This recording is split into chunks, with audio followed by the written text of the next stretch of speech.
In this video, I'm going to show you how to easily and safely cut roof membrane with slice safety blades.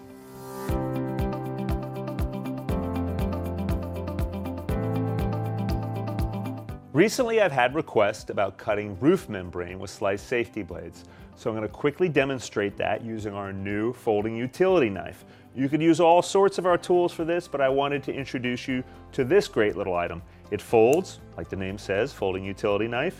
Has a nice little hole through there to hold it with, and a belt clip, very good high quality metal with a slice safety blade in here.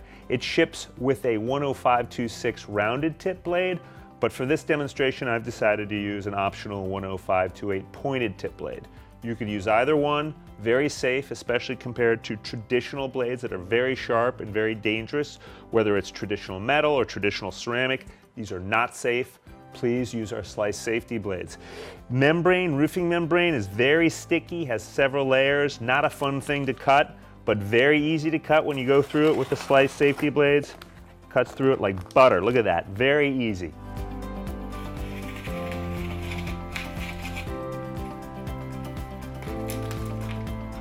In conclusion, if you're cutting roof membrane, you could do it safely and easily with all sorts of different slice safety blades versus the traditional metal or traditional ceramic that are very sharp, very dangerous. Stay safe, use slice safety blades. Thank you for watching, and please check out our other videos for plenty of applications of safe cutting using slice safety blades.